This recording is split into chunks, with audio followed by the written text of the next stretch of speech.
back to Not Another Pop Culture Pod, episode 6. Huh? Shock horror. Can you believe it? No. Every single week I'm just like, oh, we're here again. I know. Come to talk the talk. Can you imagine that there are some people out there that actually tune in to listen to us every week for the past 6 weeks? No. Fan club. I know. We appreciate you. We do appreciate it. We appreciate each and every one of you. Mm-hmm. If you are a regular listener, then please holler. Send us a voice note, slide into our DMs. Yeah.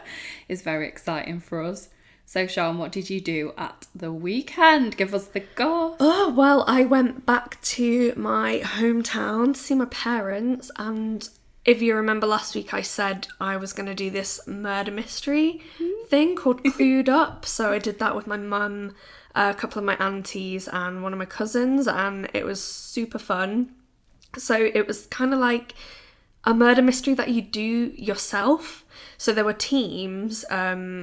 You basically had an app, and you all had to like show up to a certain place in the town, and the app gave you like places on the map, and you had to like go to these places, and it would unlock clues and witnesses. And then so you had, I think we spent about like 4 or 5 hours, you know, just like walking around getting all these clues, and then we had to like submit our answer of who did it. And yeah, it was really fun. I won't like give anything away in case someone does it, and it's the same game, you know. Never even thought of that. I was about to be like, who was it? Who done it? Yeah. But no, it was really interesting. Like, it gave you sort of like puzzles you had to do to unlock clues as well. So it was getting the mind going, you know, getting the cogs turning. Yeah. Well, there you go. You were saying, can't believe you still do Wordle every day. No, I can't. Wordle. I do one that's called Worldle as well, which it gives you like a the outline of a country, and you have to guess the country. Oh no. Gets worse. Yeah, I know. I'm still doing both of those every day. I've never ever done a Wordle, and I will certainly never do a Worldle. There was another one I saw about on the TV the other day that's something about songs, like they play a snippet of a song or something, and you have to guess what the song is. I want to play that. That's more up my street. Fun. Yeah. If I know the song, I can honestly identify it in like a second. Yeah. But, you know, if you don't know I like to think that, you know, when you're at the pub quiz on the music round, I like to think I'm quite good. Yeah. Yeah. Yeah. But no Wordle or Wordle for me, thank you. Yeah, but I've never been that kind of person that does like crosswords and stuff. When I was at my parents', my mum was doing like Sudoku before bed and stuff, and I was thinking, no, why are you doing that? But then I tend to do the Wordle before bed. Wordle or Wordle? Both of them, they come out at midnight, and I do them both if I'm still up. Stop. Yeah. So what do you do in the morning? How do you get your Wordle or Wordle fix? I don't. Well, it depends. If I've gone to bed before midnight, it'll be like one of the first things I do when I wake up. Yeah. That's like me checking my CoStar. If it goes past midnight, I'm like, ooh, what's on the cards for today? I always check I don't really use CoStar anymore because I find it really like ambiguous for like horoscopes, and it always sends me notifications that just I don't know what they mean. Yeah, but I'm gonna have a look at what mine says today. Oh god, that's a good idea. We should start doing that actually. Let's find out our CoStar little like snippet of the day. It just doesn't make any sense. Articulate a collective dream. Wow.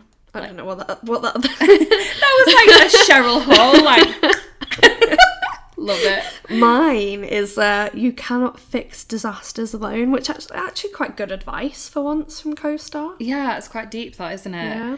Mine says do ego. Well, yeah, I'm pretty much involved in my job. You know, do word games. There you go. And do aha moments. Well, we can't force those, can we? But no. Don't scripts, but don't no notes. Wait, that is such don't no notes, so it means do notes. Yeah, but it says don't script, so that's kind of similar, right? Yeah. Like, or maybe it means don't script your podcast, but do make notes, which is exactly what we do. Oh, when will the astrology gods reward me, please? And don't curation. Okay, mine is making me laugh because it says do crack of dawn Absolutely not. Never. Do something shiny. Oh, treat yourself. Get online Yeah. now. And then this one. Do pulses. Well, yeah, I hope Pulses so. of what? Like... Does it mean pulses as in lentils? Like lentils? Or like, do you have a pulse? I mean, I think weird. having a pulse is a given. It says don't balance beam. Oh, well, no shit. Can you imagine me doing that anyway? Don't surface tension. I don't think I have any surface tension with anyone. What's surface tension? When the tension is... Just surface level? Yeah, I guess. And don't nitpick, which I don't think I do anyway, really. No. So there you go. That's our life advice for today. It's also telling me that I have a mind like a bell. I love that. Your Mercury is in Capricorn, which is why you're known for claiming authority. Yep. Oh, mine's in You're not wrong there. mine's sis. in Libra, of course. Mine says my icebreaker today is your greatest regret is letting your friends coordinate the plans for once. Oh, deep. Your greatest regret is the one time you've ever opened up to someone. Oh, what a mood. Wow. And then it tells your friends' regrets, doesn't it? Yeah, mine shows me yours. Oh my god, Lily is going to laugh so much at this. Why? Says Lily's greatest regret is everything. Oh my god. I feel like she is going to resonate with that though on a deeper level. We'll get Lily on the podcast one day as a guest episode. Just for context, Lily thought that Pancake Day exists because Jesus was flipping pancakes in the desert. She is going to kill us. So we need to get her on the podcast just for the comedy factor. Yeah. Like, she can come and tell us her hot takes on everything. All things Bible. Oh gosh. She made good pancakes though. Did to she? be fair, she did. Good. I like a good pancake. I had Nutella on my pancakes Same. on Pancake Day, but I've not had chocolate since. So She told me that I had too many things on my pancake though, because I had Nutella, peanut butter and banana. Sorry, that's gross. I also would have put ice cream on if I had it. I can understand Nutella, ice cream and banana. Why peanut butter? It was the crunchy peanut butter. Even still. It just goes with the banana, I think. We'll just have peanut butter and banana. Yeah, but and then... Nutella. I could bathe in Nutella. I'm not kidding. Like, it's so good. I feel like the peanut butter is too... Like, it needs something sweeter than a banana. But chocolate and peanut butter go together, don't they? I think chocolate does, but I'm not sure if hazelnut does. But it's just a nut. It's all nut, isn't it? Nut. Peanut, hazelnut. Yeah. I Quite don't nutty. know. I enjoyed it. I'm glad. I shouldn't have been eating it because it was gluten and dairy, but you know, it's one day a year. Is it though? Well, it is for Say that. pancakes. Well, I guess so. But have you eaten gluten or dairy since? I had a hot dog out while we were doing the murder mystery thing. We were like running around and we like ran into the Asda cafe and got hot dogs to go, and then we were just kind of like running around finding clues, shoving a hot dog Down your down. gob. Yeah. Oh my god. There you go. You know. Lovely. It sounds like you had a fantastic weekend. Deep throating hot dogs on the go. Oh. Fantastic. So how was your weekend? It was good. It was quite chilled. Joe's friend came up from London, so Joe cooks for him. It was really nice to see him, and then he stayed over. We went for a dog walk with his other friend who has a sausage dog called Merlin. What He's a cute name. so cute, honestly. He's such an angel dog. Like we got in the car because we went to Chorlton Water Park, and it's just like a loop. We did a couple of loops around, and on the way there he was just sat on my lap, like looking longingly into my eyes, and I was like, I'm stealing the you. dream. I was like, maybe one day, but I don't know if I want a sausage dog there. I have heard that they're like super naughty. Oh, like cheeky. Apparently Yeah. he was a chewer, and then because she's trained him so well, like, he doesn't chew anymore, but he eats everything. Yeah. So, like, we were literally just walking, and he's so good, so he was, like, off lead. Wasn't, like, bothering any other dogs or anything. And then all of a sudden, out of nowhere, he just ate a shell of an egg. Oh. And I was like, what are you doing? My like, dog does that. My parents' dog, who I got to see at the weekend as well. How Baby is she? Annie. She was good. She was good. Oh, I had lots of cuddles. oh, she's so cute. Oh, she is.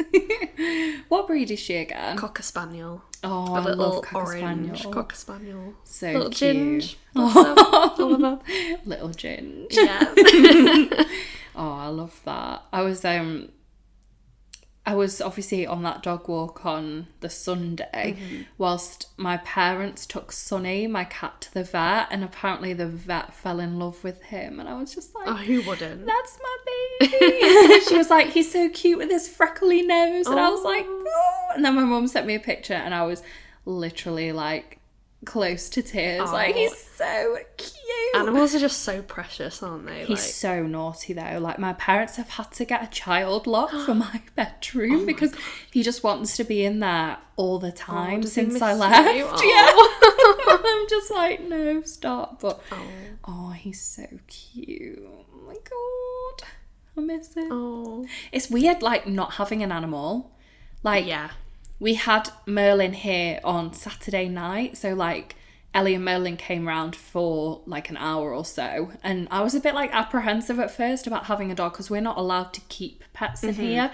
So I sort of said to Joe as a joke, like, if Merlin comes around then we have to get a hamster, like, it's just the rules, or a rabbit.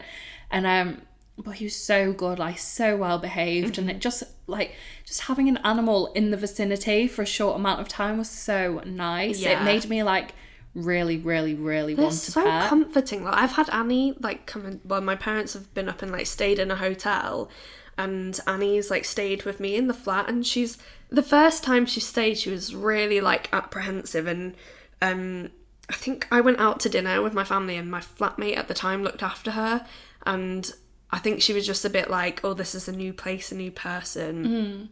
She was a bit kind of scared of everything, but she stayed a few more times since, and like, she's just so good. Like, in the flat, you know, she lets me know when she needs to go out and stuff like that, and That is good. I just wish I could have one in the flat. Are you not allowed pets either? No. Would you have a dog, like, if you were allowed? I think I would if I had my own place that I owned, you know, even if it was a flat, but it would need to be somewhere where there was either like an outside space or a park nearby. Yeah, so you could take them for like regular walks. Right now, like my flat, right now there's like a tiny patch of grass Yeah. outside, and that's about it. I think it must be so stressful to like own a dog in central Manchester. Like, there was one time, I think it was around December-ish, that we went out to Jimmy's, and there was a girl walking a tiny puppy. I think it was like a cockapoo puppy.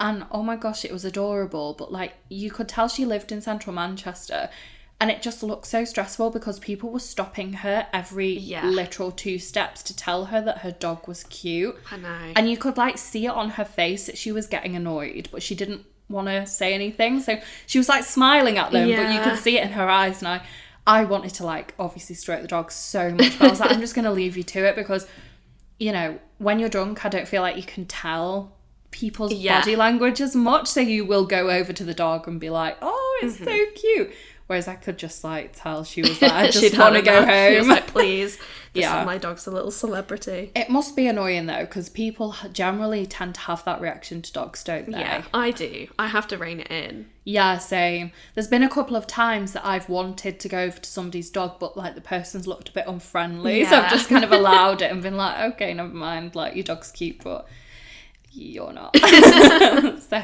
yeah, but yeah, dogs are cute, cats are cute. They are. No. Speaking of animals, should we move on to our pick and ick of the week? Oh yeah, go on, tell me about your pick. So my pick of the week is the new Disney Pixar movie Turning Red. Which I need to watch. Oh, you do. I just watched it like today, and it's already become my pick of the week. It's so cute, but really like heartwarming as well. So without giving like too much detail away, it's set in the early 2000s. It's about a Chinese Canadian 13-year-old girl who's sort of coming of age, it's kind of like hinted at that she's going through puberty. They don't really like explicitly say, but she starts to turn into a giant red panda anytime she gets, like excited or angry or upset. And it's really just about like what it's like to be a teenage girl and going through all those things, all those emotions, and not being able to sort of like control that. But it's also really about her relationship with her mum, and with her female friends as well. And it's just such a wonderful movie. I loved it. I need to watch it so bad, especially because it mentions Tamagotchi. Oh my god, yeah, she has. So it's set in like 2002, and she has a Tamagotchi, like, so it's like peak, it would have been like peak Tamagotchi time. Literally. In 2002, I would have been 6, 7, so that probably was around. Yeah, I was about 10, so I feel like. Yeah. Yeah. And Tamagotchis were still a thing until I was like 9 or 10. Oh, yeah. And then they went, and I was like, things will never be the same again. Well, tell us as well about your ick, because I know that is also related to Turning Red. Yeah, so kind of the discourse I've seen. So I've seen so much like positive feedback about Turning Red, but most of it's been from women, and I've seen so much negative feedback from men and reviews online saying like, I give this movie a 1 star because I don't relate to it, and things like that. And I just find with, anytime there's a movie that's like coming of age for a girl, men will be like, well, I just don't relate to that. And it's like, well, women sit through coming of age movies for boys and like young men all the time, and we have to find ways to relate to that, because that's like probably about 80% of the coming of age stories that we see in movies or TV, I think, are about boys. Maybe if like men and boys took the time to relate to these stories about women, they'd have a greater understanding of women and the way that women operate and how women feel, what a woman's lived experience might be, and it might make them better feminists. Yeah. I saw one review that said, I don't relate to this movie, so I'm going to put on a better Pixar movie, Cars 2. And I was like, right, so you can relate to a car. That sounds like they're purposely trying to trigger people, doesn't it? Like a bit of a troll vibe. Yeah.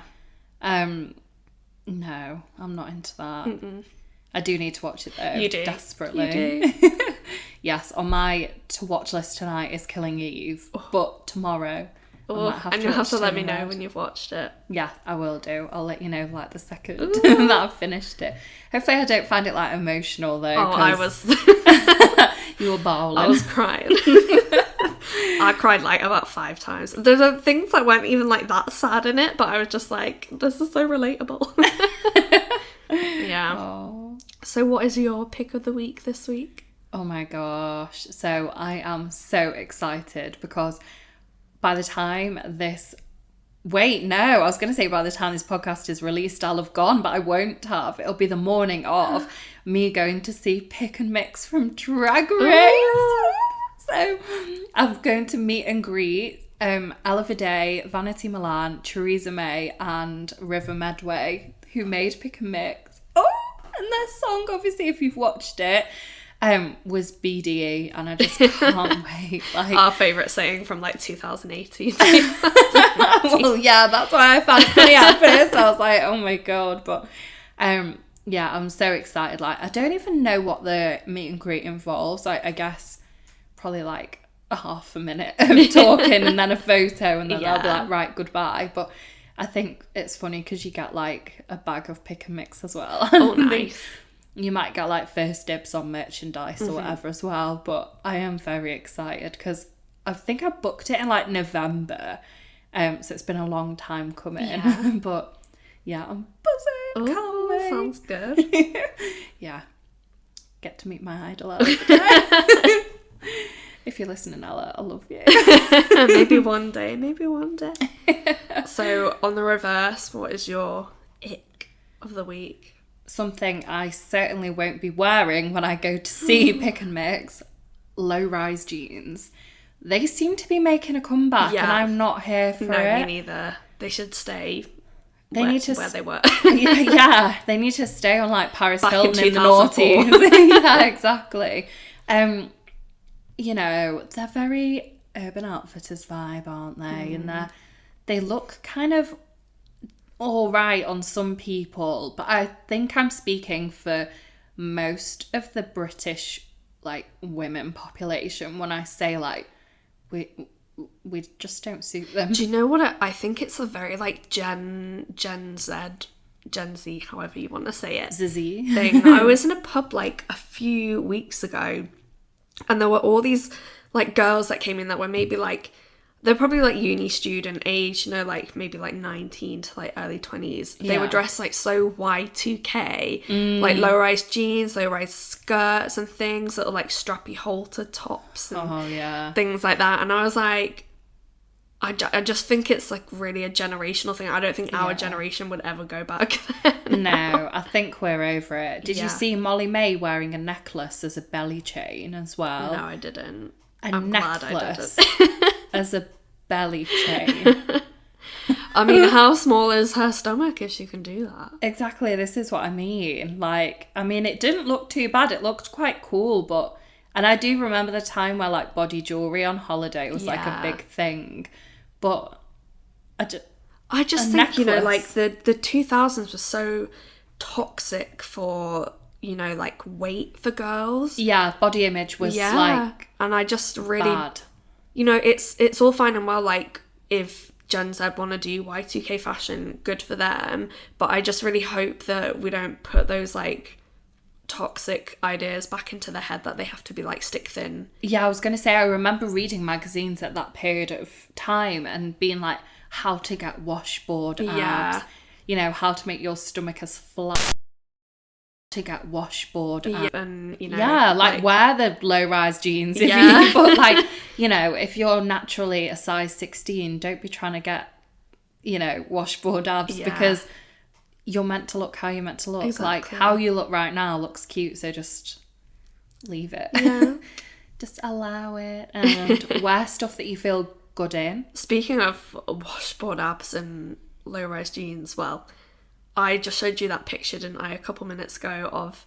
There's a picture going around of Julia Fox in these disgusting, I think, low-rise leggings. And then it looks like she's also wearing a pair of leggings as a top.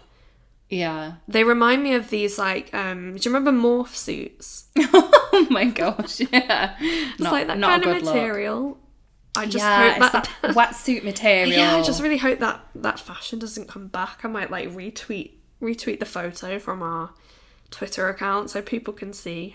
What is that material called? Is it like neoprene or something like that? It's kind of like thick, but like it's almost like sweaty material as well. Ooh. No, I wasn't a fan. That outfit she has washboard abs. I mean, she does. She must work hard for those. Yeah. But I'm still not a fan of the outfit. The ensemble was not for me. Yeah, no. Low rise. Nothing.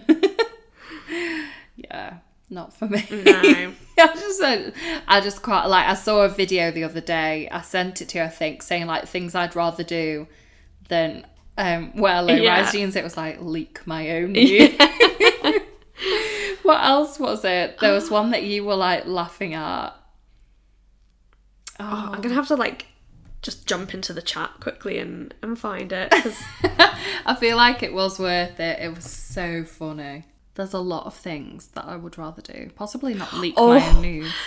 It was wear dream matte mousse every day of my life. Oh my gosh. And I've said that I've never worn dream matte mousse. Oh, I feel like maybe that is like a blessing in disguise. Yeah, there was a girl, obviously I can't name any names. She was in my friendship group when I was in year 7. And she was like the dream matte mousse queen, but she had like 6 shades too dark for her. So she was like similar skin tone to me, and she was wearing like beige tan or something. Oh my God. And I was just like, no, stop. And like, she used to put it pure on her lips, and I used to think that it looked amazing. It's just so drying to your skin. Like, I used to wear Dream Matte Mousse when I had like bad teenage acne, and like my skin was really oily, and I would put Dream Matte Mousse on and it would be like dry as the desert. Really? Yeah. I don't know what they put in that stuff. No, me neither, and I don't want to know, and I never want to but see it. But it wasn't even like, oh, it's like a nice way of drying out the oil. It was so cakey. It literally looks like, when you open it, I always thought it looked like chocolate mousse. Yeah, it does. But obviously like not, whippy. well, depending on what colour you wore. Like, yeah. it just... Vanilla mousse. Yeah. Yeah. Yeah, for me, porcelain. Porcelain mousse. Yeah. No, I'm kind of glad that I skipped that one out, to be honest. Thanks, Mum. Done me a solid there.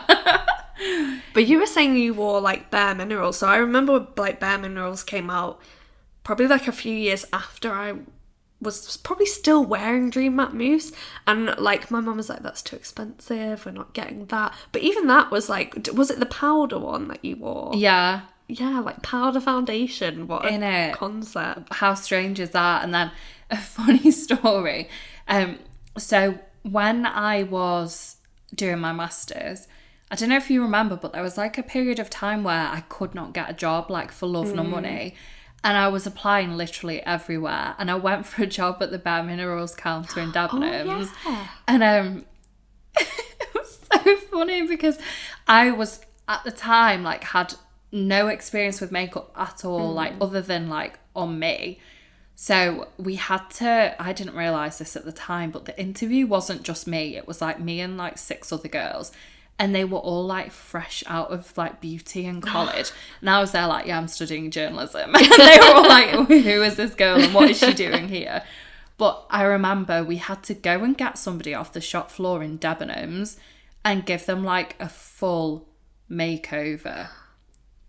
It took me like, I'm not joking, like 20 minutes to find somebody that was like happy for me to like do their makeup. Yeah. I was literally like, for goodness sake. And safe to say, I didn't get the job because the girl that I finally found, I forgot to put primer on her face. No. And the woman was just looking at me as if to say like, oh God, what is she stupid doing? bitch. What a sicko. But then you got a job at Estee Lauder, so, you know. Yeah, I know. Well, that was quite a bit after, to you be learned fair. the experience. I learned my lesson. Yeah. Oh, that was quite a good job, actually. I did enjoy, like, doing people's makeup, but I was just so desperate to get into journalism. I was literally there, like, on my counter, like, applying jobs in journalism. I don't blame you. Oh, retail, no. Oh, no. We'll talk about our retail escapades on another podcast. Oh, yeah, sure. we should do maybe like a specials on it. I was going to say I could definitely do a blooming solo special on the amount of retail jobs I've had. I was in retail for like over a decade, so... Yeah, you could probably like do a 2-hour special on our retail journeys. But yeah, we've both left retail behind. Thankfully. It was good whilst it lasted. I feel like it definitely did. It builds your confidence. I feel like you either need to like make a career out of it or use it as your, you know, like part-time getting you to where you want to be. Like if I'd have got, because at one point I was, you know, like a manager within retail, and if I'd like kept going with that, that's one thing. Yeah. I could have like made a career out of that, but just doing like part-time stuff while at uni and things I didn't enjoy, and even just being like a full-time, you know, just like retail assistant in some jobs just stressed me out. Yeah. I think retail is sometimes so stressful because you're paid so little, but so much is expected of you. So much, yeah. Like, I remember working at Topshop and the amount of stuff they expect you to do for literally, I think I was paid like £7.80 an hour or something insane like that.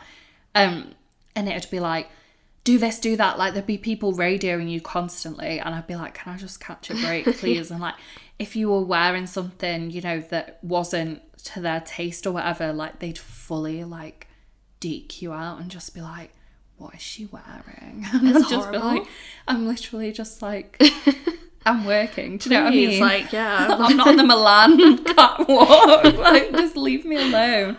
Oh, but yeah, we actually should do like What we should do is like every 10 episodes of the podcast, we should do like a special where we talk about like a topic. Maybe we could put a poll on Twitter or something, see what people want us to talk about, like retail. In fact, if you're listening on Spotify, I can do a little like question thing and people can submit their answers to it. So yeah, I'll ask you what kind of topics you want us to talk about, and if you're listening on Spotify, you can just answer in there. Oh yeah, we could do like retail, or we could have like a podcast dedicated to like feminism and our hot takes on whatever. We have a lot. Yeah, we certainly do. Or we could do like an advice episode where we get like things from Reddit maybe, or we get do you know what? I really want to do one of those Am I the Asshole episodes. Oh yeah, I've seen. They're so fun.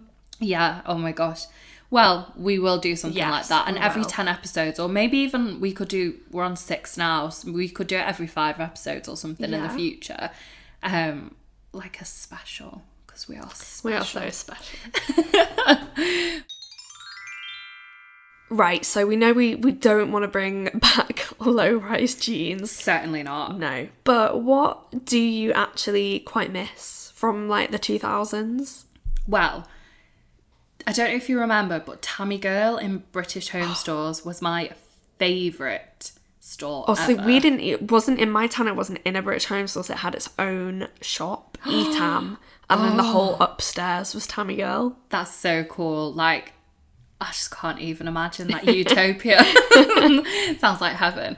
But I used to honestly go quite often and used to mither my mum so much for everything. But a couple of outfits like spring to my mind immediately. So I had a black rah-rah skirt with some black and white leg warmers, which I'd probably leave the leg warmers at this point because I feel like they have no place in modern society. But I wore them, the rah-rah skirt with a band t-shirt. Do you know what it's giving? It's giving Avril Lavigne, like, third album, which was like Girlfriend. And I feel like she probably like was Hello Kitty era. Yeah, she probably was my style, like, icon at the time. Which is so funny because obviously I'm a few years older than you, so my Tammy Girl outfits that I remember, I went into Tammy Girl, I bought my mum bought me the long, like, baggy khaki trousers. Oh my god, I had a pair of those. With the little chain things on them, a black vest top, and a school tie. Like, full-on skater boy. Stop it. Yeah. Do you know the chain that you just spoke about? Do you know what I used to call it when I was like 8? A Mosher chain.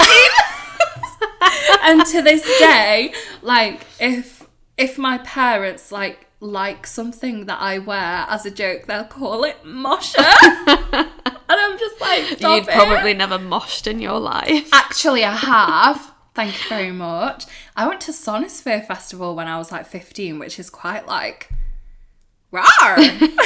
Like, was seriously funny. rawr. Oh my gosh.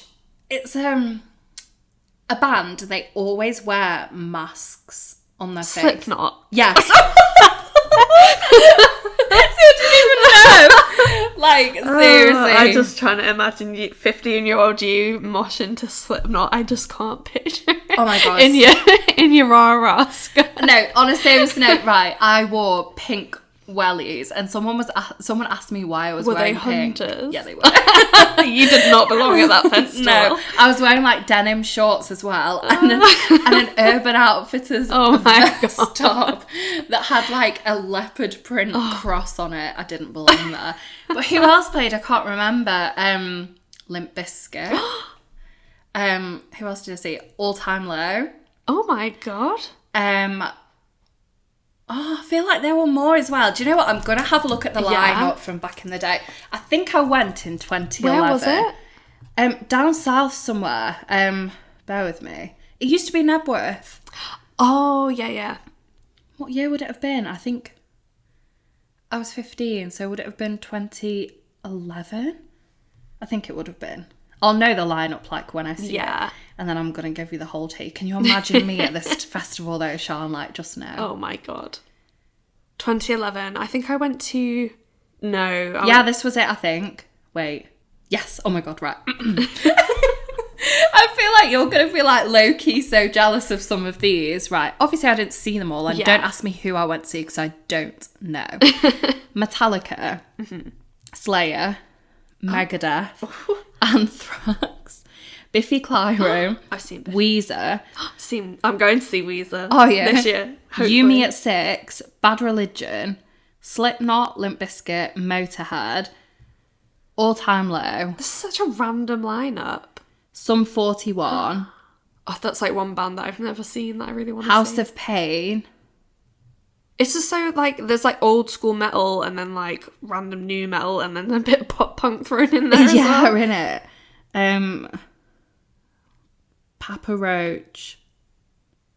Bring Me the Horizon. But were you a Bring Me fan at that time? I had been, but I don't think I saw them. The year before, I had a poster signed. It was basically like my ex-boyfriend was like big into this like scene. Rawr. That's probably why I've got such a fucking phobia of like all things raw these days.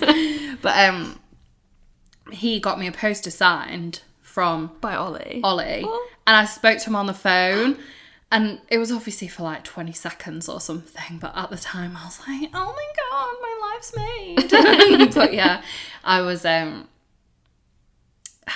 was fun.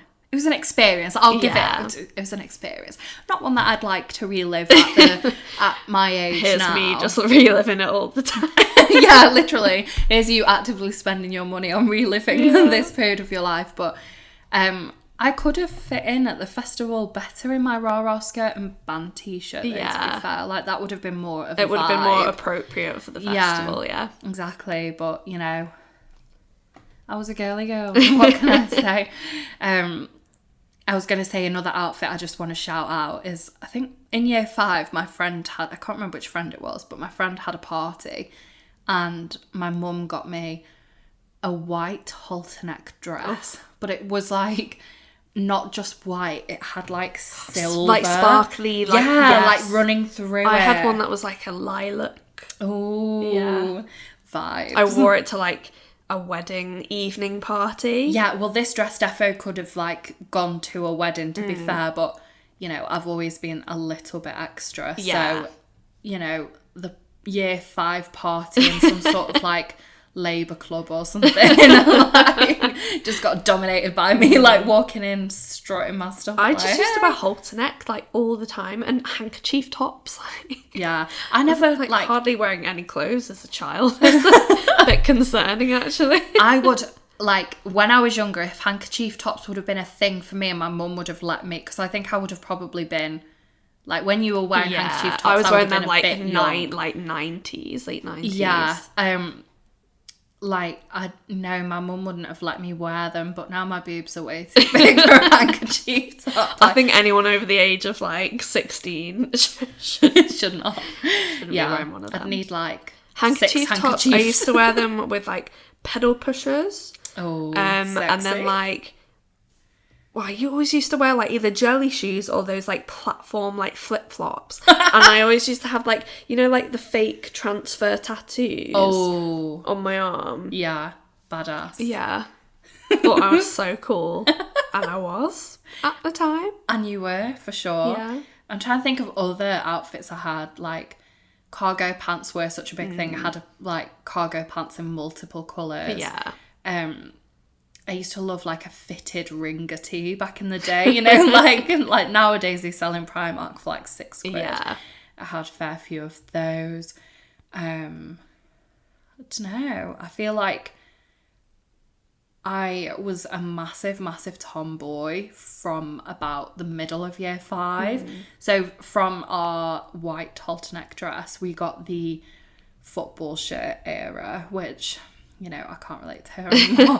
But like to my, I don't know if I've ever told you this, but to my year 6 disco, which was like meant to be like prom, but obviously it just wasn't prom. I wore a Manchester City football shirt, jeans, and blue Timberland boots. Oh my God. Do you know what I wore to mine? So mine was like, our school play that year was Greece. So everyone had to go dressed as like 50s. No way. So I had like a proper like 50s, like, you know, like Cha-Cha from Greece. Oh yeah. With the like big skirt and the you know, like the petticoat things underneath. Ooh, yeah, that sounds a lot better But than I was wore. such a girly girl all the way up until I was about like 12 or 13. And then I hit the emo phase. And then it was just like skinny jeans. You just everything don't get me, black. Mom. Yeah. Yeah, no. I did go through that phase, but it was definitely superficial. It was just a phase for you. It was just a phase. Mom, it is a phase, don't worry. But yeah, I think I hit my girly revival when I was like year 9, maybe. Yeah. And I was just like constantly wearing dresses. Like I refused to, like point blank refused to wear jeans until I was like 22. Like, jeans are the one item that I just can't live without. Same now. But like, I feel like I never had a phase where I didn't wear them. I would just wear like not as skinny as I used to wear. So I wore jeans when I was in my quote unquote emo phase. And then after that I was just like, no, I never want to see jeans ever again. And there was definitely an element of like, I thought that they didn't suit me. Yeah.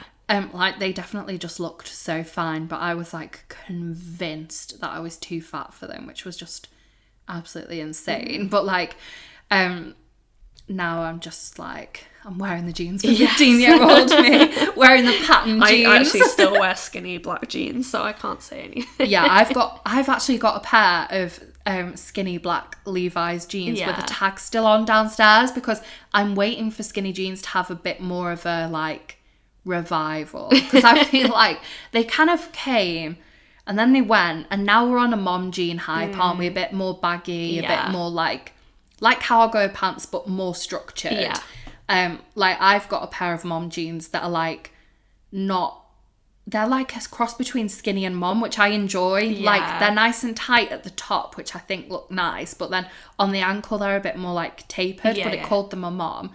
I mean, I guess like, you know, my ones with like butterflies and shit on, they're a defo like mom jean.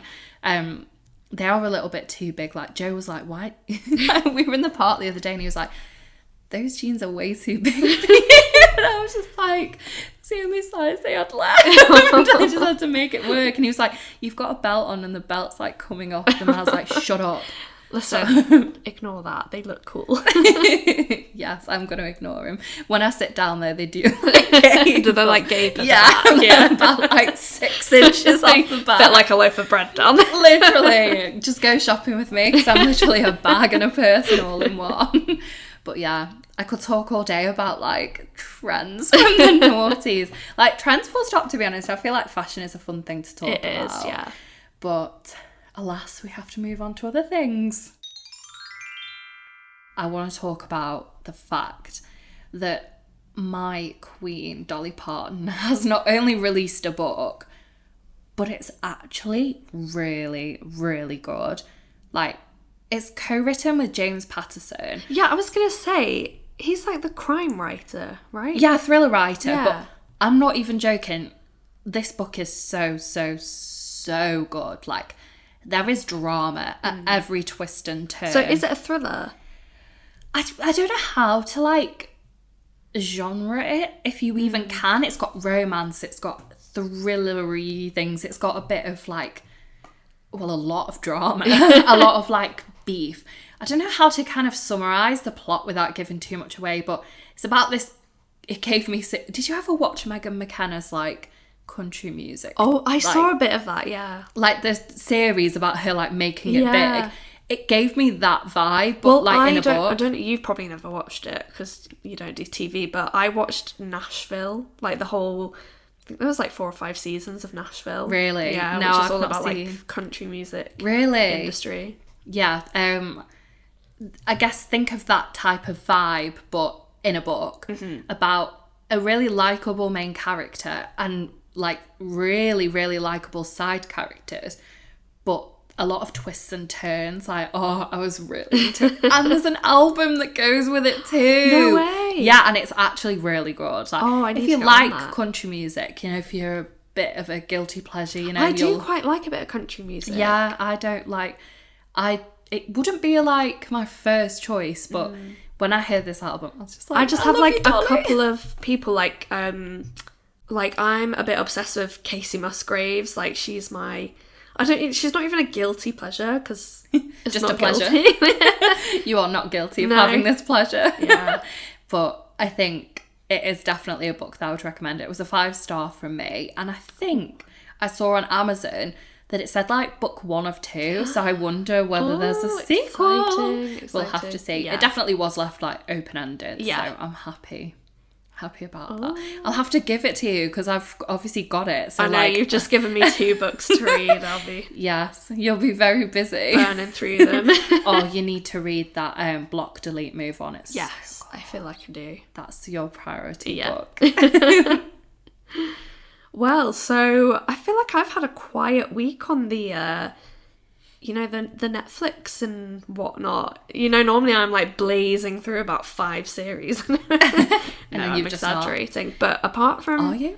Well, maybe not. Apart from Turning Red, all I've really watched this week is a film called The Adam Project with Ryan Reynolds, and it's a really fun film. Like, it's not like the best script I've ever, kind of seen in a movie, but it's essentially like there's time travel and Ryan Reynolds comes back from the future. It isn't Back to the Future, but he comes from the future and kind of meets his younger self, who's like a 12-year-old version of him. And I just think like the dynamic between the young child actor and Ryan Reynolds is so good. Like this little kid you meet the little kid first. Okay. And you can just tell straight away, like, oh, this is going to be Ryan Reynolds' younger self. Does he have, like, the same kind of personality? And I've watched I didn't watch it, but, like, I saw on Lorraine that he did an interview and he was saying how good the child actor was. And he was like, all the kind of inflection in his voice, he picked it up, like, straight away. And he kind of knew exactly how to mimic him, and he said that he was like destined for great things and stuff. But I think like for child actors, they have no inhibitions, do they? They've sort of not been told like, this world's not made for you, you know, you're gonna have to work so hard. They're just there because they love it, and it's really nice and refreshing to like see someone enjoying it without the pressure of society having got to them yet. There's still that innocence left in them, whereas us adults, we're all just like the weight of the world on our shoulders, like, oh, everything's so tough. I know, because you've got social media, you know, you've got people trolling you if you're a celebrity or whatever. No matter how likable you are, there's always going to be people that are hating on you. Exactly. It sucks, but yeah, it was a good like, I think I watched it on Saturday, like good Saturday night movie, just something chilled. Something fun. Like the best thing for me was the scenes with Ryan Reynolds and the child actor whose name I don't know. But there was like, they were kind of had like a really like bantery relationship, and I just thought that was like really fun. Oh, yeah, that is cute. I love how you like the child's name that I don't know, but like in the future they could be like the next Ryan Reynolds. Exactly. Like, it's so weird, and like people might listen to this podcast in like 30 years and be like, ugh, as if they didn't know his name. He's so famous now. But yeah, sorry to the child whose name we don't know, but you did a great job. Yeah, you did. You're a fantastic actor. Oh, yeah. I'm reading a book at the minute, and do you know when something just resonates with you so much? Like, it's about a 26-year-old girl, aka me.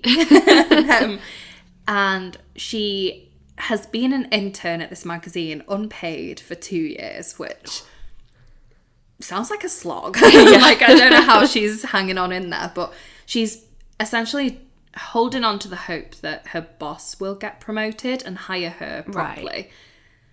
But it's just all about kind of power dynamic in journalism. It's all about working in journalism and being a woman in an industry that's really hard-faced. And I'm just finding it so interesting. Like, obviously, my circumstance doesn't directly align with what's going on in her life. But I just think every single time it's talking about, you know, being a woman in the industry and stuff, I'm like, yeah, literally. Like, I don't want to give too much away because there is quite a big plot thing that happens with her boss that kind of it won't impact on people's enjoyment of the book, but basically it's called Careering by Daisy Buchanan, and Daisy Buchanan? Yeah. Is also a fictional character. Yeah. From The Great Gatsby. From The Great Gatsby. I know. What a name. I wonder whether her parents did that on purpose. Yeah. Or whether she Maybe it's like a writing name or something. I don't know. Possibly. It'd be interesting to know, but why would you call yours? I don't know. Maybe it's like her favourite character or yeah, something. Possibly. We'll have to look into that.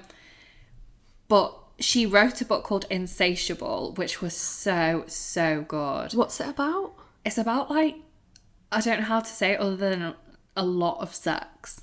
Oh, okay. It's not what I was thinking of. There was a TV show a couple years ago called Insatiable, but that was about it was a bit weird. It was about a girl that, like, was air quotes overweight, and then she has an accident, loses all the weight, and like goes into pageantry, like beauty queen pageants and stuff. Oh, that was really, like, problematic, wasn't it? It was like, it was quite a good show. Like, the way I thought it dealt with those issues, like, apart from the very problematic, like, major premise, I thought it dealt with them quite well. Yeah.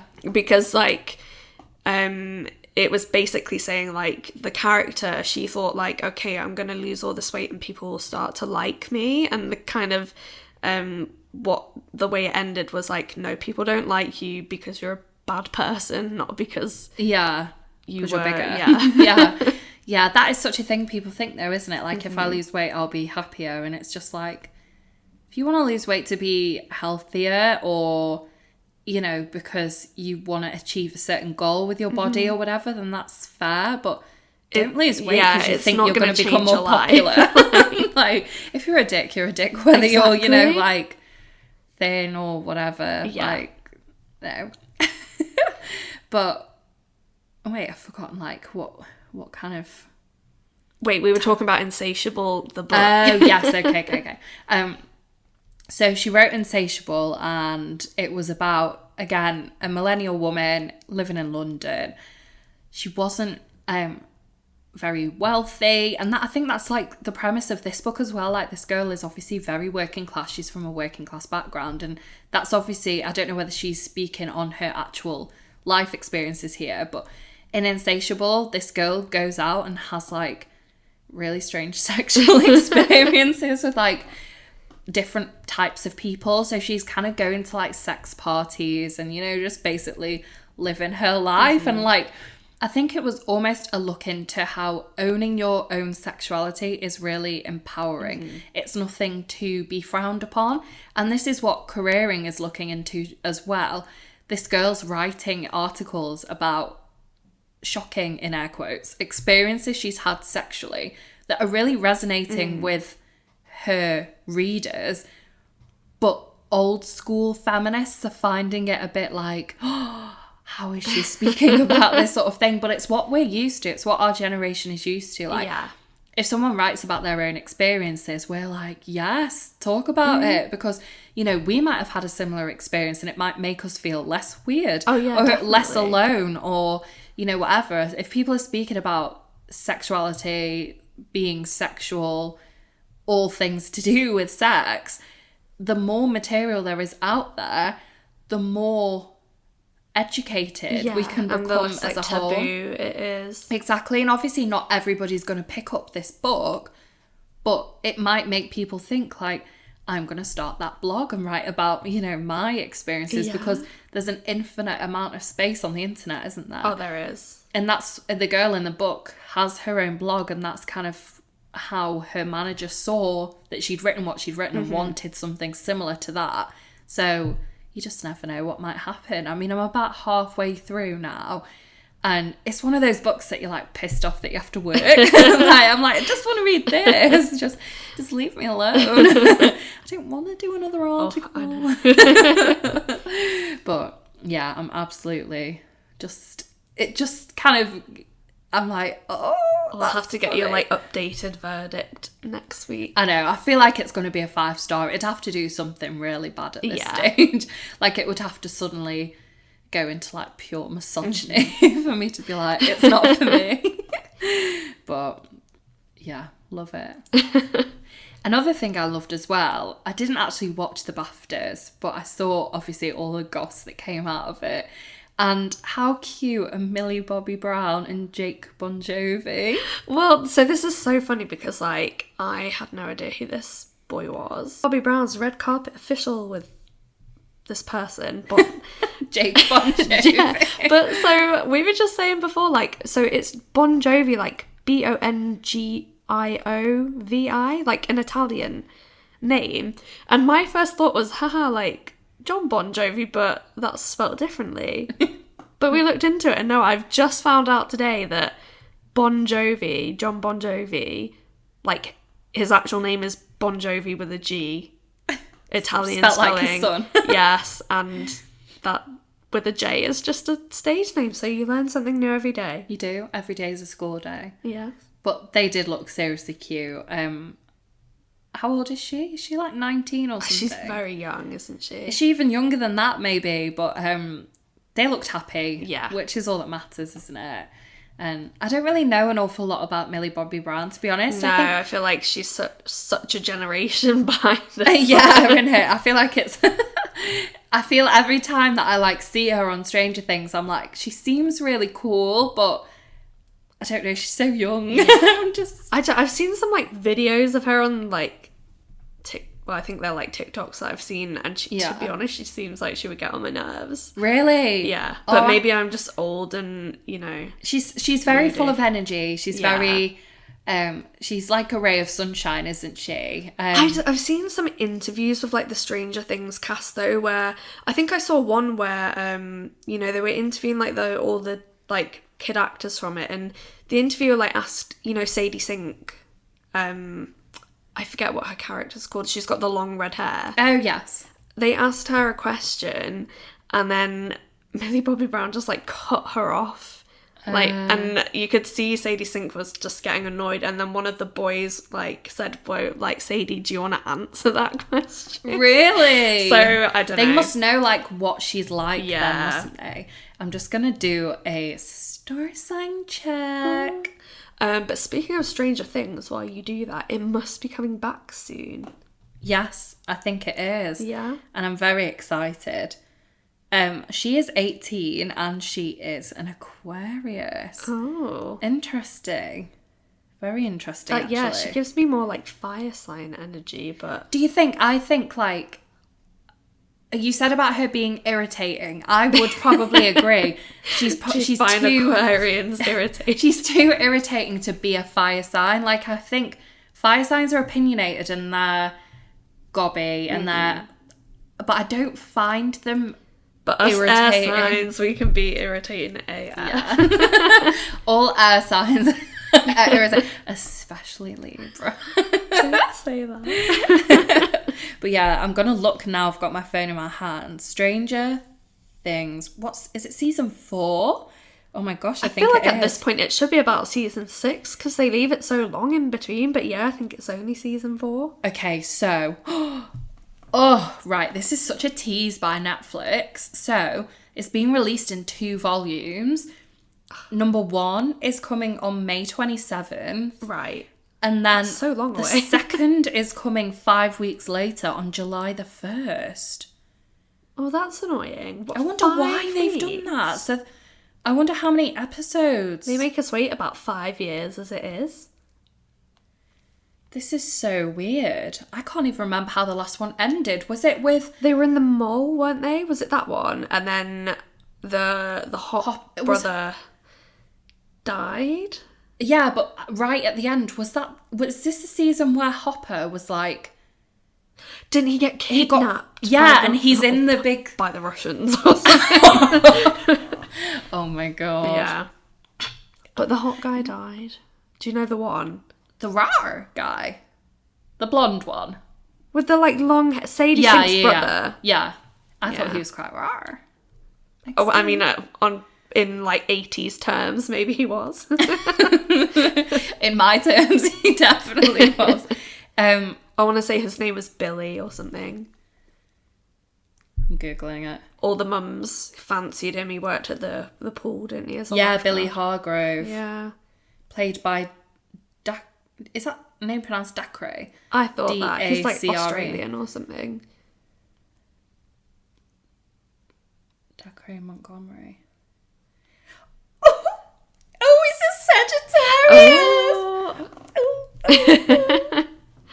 Sagittarius! So yeah, that'll be, well, when Volume 1 comes out in 2 months, 2.5 months. Oh my god, yeah, that's so long It's away, so long isn't away. it? Why are they teasing it now? I need Netflix to tell me about this, like, the day before. This, like, season looks so dark, though. Like, have you seen the trailer? Yeah. It looks creepy. Yeah, it does. I feel like it went from almost like an It vibe, you know, like children coming together to be like, oh, let's defeat the monsters. And now it's like seriously messed up. I feel like the thing is, though, the kids, they're not kids anymore. Like, it's... No. They take so long between seasons that I feel like they can't just go back into doing, like, oh, it's like kids again, because everyone that started watching it maybe as a teenager as well is, like, grown up now. When was the last season? Because I remember going to a Stranger Things night out at uni in 2017. Was that the last time it was out, or was there one in between? I feel like maybe there was one like 2019 or something. Okay, because I remember like when I worked in Topshop, they used to like sell Stranger Things merchandise. Because, do you remember like they did that big mural of 11 in Manchester? Oh yeah, that must have been in lockdown or around or just before. No, I feel like it was before lockdown because I remember walking past it, and then I think like during lockdown when I used to go do my daily walks and stuff, I'd see it like every day then, but I think it was already there. Yeah. And then it got replaced by the George Floyd one, didn't it? No. So it only just got replaced. So was that in a different place? The one that was the George Floyd one was Arya from Game of Thrones. Okay. The one that was 11 is now got replaced only when Squid Game came out, and it's the main guy from Squid Game holding the little biscuity thing, and that's still there now. I feel like that one that doesn't get changed like very often at all, to be honest. I wonder what the next one will be. Picture of me. Guess like whatever's big on Netflix again. Maybe they'll do another Stranger Things. It seems to be again. just like Netflix, doesn't it? Strange. Yeah, I remember when the one near Tib Street was Prince. And I was like, oh, I love it so much. I wish I would have got a pic. In fact, I might have got a picture actually, or seen a picture recently. It just looks so cool. I really loved the Game of Thrones one because I think they did that like just after the final finale. Yeah. And I was obsessed with Arya in that finale, and I was like, Queen Stark. And it was a really good mural as well. Was it? Yeah. I don't remember seeing it, to be honest. They're always really good though, aren't they? They the are. artists are so good. I wonder what they do on their like day to day. Whether they're like actually like mural designers or something. Yeah. But yeah, it's really cool. I think that's what makes Manchester, isn't it? Just the kind of... What I think is really cool, which I think it's like happening kind of around the UK now, but I feel like it was Manchester's one of the first places to do it, is that companies use these big murals to advertise. Really? Like there's one in the Northern Quarter which is always like being used by some company to advertise. I've seen like PlayStation ones on there. I've seen Netflix advertise shows on there. There was like a David Attenborough one that they advertised on there. I've seen cool. Burberry advertised on there. Really? Yeah. That is really cool. Is that like the one opposite Wolf at the Door? Yeah, kind of, yeah. Yeah, I Like think opposite the Foundry project. Yeah. No, that's cool. And there's also another one on Shoot Hill where there's a pub. They do, I don't know whether it's advertising, but there's a huge one there. Yeah. I couldn't tell you what it was of, but I kind of clock it every time I go past, and I'm like, oh, it's cool that they do stuff like that. Like somebody actually takes the time to climb up a big ass ladder to like hand draw. I just think it's a really nice like way to get art out and about for, you know, just for like people to see that might not spend time like looking at art or like going to galleries, or, you know, it's just nice to have it out and about around the city. Yeah, definitely. Because like you say, not everybody wants to go to a gallery. Like, I think the last time I went to Manchester Art Gallery was like pre-lockdown with Joe. Like, we had a really good time, to be fair, because it was just kind of a bit funny, if that makes sense. Like, we were just going around like, where are you, messing about and stuff. But there was a genuinely really interesting exhibit, and it was like photographs of people from I think it was from the 80s or the 90s, and you had to match them up with their partner from the way they were dressed and stuff. That's cool. And then it showed you like the results at the end, and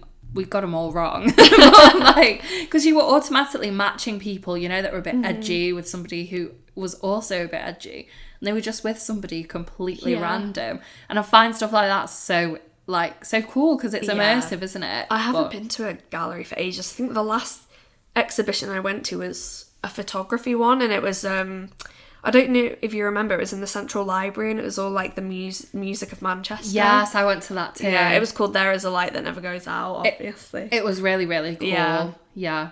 I went with my mum actually, but I feel like my dad would have really liked it, because me and my dad went to the Oasis exhibition. That was quite a while ago now. I think it was in like 2017 or maybe even 2016 or something, but because my dad's like an Oasis super fan, he was just like, this is really good. Like, they had like all the special edition trainers that like they'd ever made. That's so cool. But they were like in boxes and stuff, so they were like not robbable. I mean, they wouldn't have been in my size anyway, but maybe my dad's.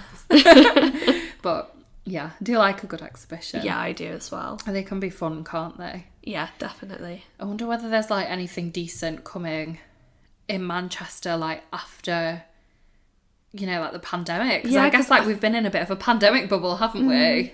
Yeah, I feel like things are opening up again now, and maybe like the pandemic will have inspired some art. Yeah, possibly, but we don't want too much of the, you know, like photos of people in windows, you know, gazing at each other. I'm kind of over that now. Yeah, I mean, it is obviously very sad, but I feel like it's almost like been overdone at this point. It's sad, but like we don't want to dwell on the past like too much. Like it's important, and it will be like within our history and stuff. Yeah, for sure. I feel like now's not the time to think about it. Like we're just trying to get back to normal. Exactly. But it's annoying me so much because my mum works in a school, and she said like loads of people are getting COVID again, and I'm just like, stop talking to me about it. A lot of people are getting it again, and I'm like, why? Please don't be another strain. I know, and that's what I said to my mum. I was like, it better not be like the Omicron variant or something. Like, I just can't be bothered. But it does seem to be slowly getting like more contagious, but like less serious. Yeah, definitely. Which, like I guess, when I had it was the Omicron and Omicron variant. Yeah, Omicron was the one that was like getting everybody, wasn't it? Yeah, but it wasn't too bad. Like the symptoms weren't too bad, but it has left me with like lasting effects. Like I get so out of breath. Really? Yeah, even just like walking up the stairs. Oh my gosh. Yeah. But I guess you have asthma, don't you? So I do, but I feel like it's worse than before. Oh god. So I've got to like build these lungs back up again. You need to go diving or something. God. I was back in the gym last week, finally. Did you enjoy it? I did. Do you know what I hate is when you go to the gym and it's like busy, and I found like a good time to go like, I was going kind of like about 8 o'clock, 8:30 at night. Yeah. And I always found like, you know, if I wasn't going to go to the gym, if I didn't have any other plans, like I would just like veg out on the couch, just watch TV, probably end up snacking and stuff. Whereas if I'm going to the gym and getting out, I'm not doing that.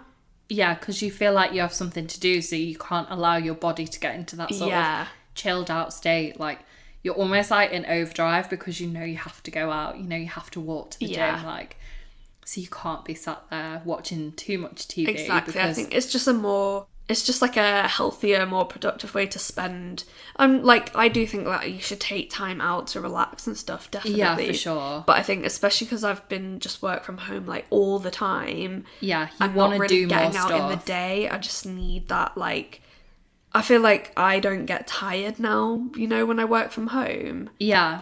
I'm just not using any energy, and it's just nice to actually use some energy and time myself out. I know exactly what you mean. Like, Joe and I have started doing Gusto purely for the fact of, like, one, we both work similar hours and our jobs are both quite, like, full on. So we can't be bothered to think of, like, meal ideas. Yeah. Also, because there's only two of us, I feel like if you buy packs of stuff, like, you'll get this as well. Like, if you buy a pack of meat, for example, if you use, like, say there's a 4-pack of chicken breasts and you use 2 of them in a meal, it's almost like if you're meal planning, you'll forget about the other 2 breasts unless you specifically plan something for it. Then it goes to waste, or you end up having 2 breasts each, and then you're just like, well, that's a bit too much. Exactly. So, like, you can't win. So with Gusto, it's like, you know, you've got the exact amount. It's portion controlled as well, so you're not, like, eating too much, which obviously is not ideal, because, like you say, you're working from home. Like, if you eat too much, like, it is kind of, you know, like, it's only going to go one way. Yeah. You know what I mean? And, like, I started swimming, I think about 3 weeks ago now, and I already feel, like, tons better for it. Like, I can do 70, like, lengths now with great ease. Like, it's not even... At first, I was a bit, like, out of breath after, like, the first 10 or something. I'd be like, oh. But now I'm, like, swimming in the fast lane, like, catch me if you can, girlies. But I find it just so fun and therapeutic. Yeah. Like, it's actually enjoyable. But I think there is that massive thing of, like, when you do work from home, you've not got the commute. Like, I used to have to get several trains every morning, and I would have to, like, genuinely run. So, like, I feel like naturally a byproduct of that is... like weight loss, isn't it? Because you are having to, like, travel so far, you're having to walk so far, so it's not like you're trying to lose weight, but you're... It's also just, like, general fitness as well. Like... Exactly, like, you're out of breath less and stuff like that, whereas in the pandemic and stuff, like, I was finding myself, like, not getting out of breath, but being a bit like, I'm recognising that this isn't, like, it doesn't feel natural. Like, it doesn't feel normal. If you remember, I started the pandemic off really well. I was out running a lot, and then I, like, busted my ankle, didn't I? Yeah. And then after that, like, I could barely walk for ages. Yeah. You know, like, even just walking to the shop hurt so bad on my ankle that I just wasn't getting out a lot, and I noticed, like, quite quickly the effects of that on my body. And I think, like, it's really hard to... If you start too much, if you're like, right, I'm never going to eat crisps again, I'm never going to eat chocolate again, I'm never going to eat a takeaway in my life, like, let's be real, like, nobody's ever going to do that. That's when I break, you know, if I say, right, I'm not going to eat this, that's when I want to eat it. So I find, like, I don't want to restrict too much my diet. I don't want to say, like, you can't eat this, but I'd rather do, like, portion control with it. That's exactly what, like, we're trying to do now. And Joe's like, but I get hungry, and I'm like, that's the kind of the point. You will at the beginning, though. Yeah, but then, like, your stomach shrinks so fast, and, like, you know, I will always say to, like, anybody I talk to about this kind of thing, like, I've never wanted to, like, be skinny. Like, that's never been my goal. I think, like, at this stage, it's just being fitter. Yeah. You know, like, having that level of, like, fitness that I can run for the bus, I can run for the tram, I can do 100 laps at swimming, you know, without a second thought. I can go to the gym and lift however much and stuff like that. It's just little things like that that you can incorporate into your daily life. And, like, the pandemic was a shit show for everybody. Like, yes, everybody probably gained weight during lockdown.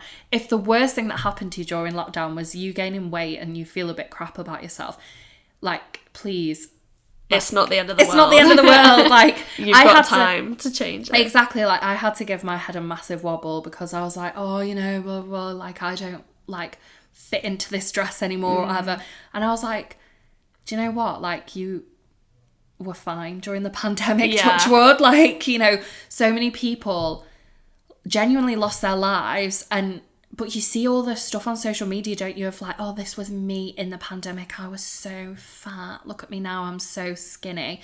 And I'm just like, that's really damaging because there are people sat there looking at that now thinking, oh, well, you know, I'm going to forget about all the people that genuinely lost their lives during the pandemic and just focus on the fact that I'm massively fat phobic. And, you know, if you gain a tiny bit of weight, it's not okay.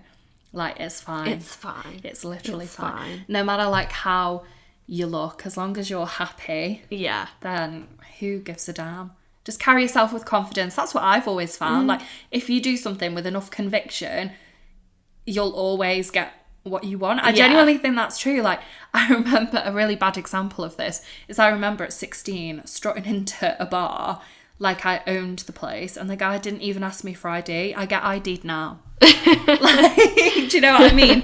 If you look like you should be there and want to be there, we're not condoning underage no, don't go drinking underage because it's really naughty. I actually don't drink now, guys. Yeah, Danny's. I'm a sober Danny's hober. completely sober. Yes, I am. Yeah. That word sounds like really bad though, doesn't it? Sober. Yeah.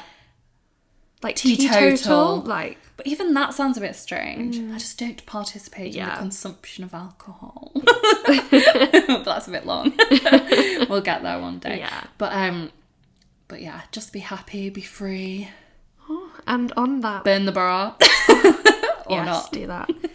On that uplifting note, I think that brings us to the end of the podcast. Yes. We've had a good old natter again. I know. Yet again. We have. Can't shut us up once we start, can you? Everyone's like, It's yeah. nice that we've been back together this week. Oh, I know.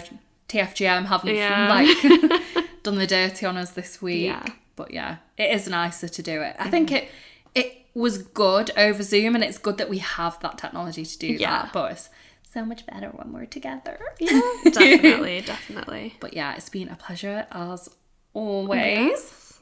You can find us on Twitter, Instagram, TikTok, Tiki-Toki, even though you won't find me on there, it's all Sean.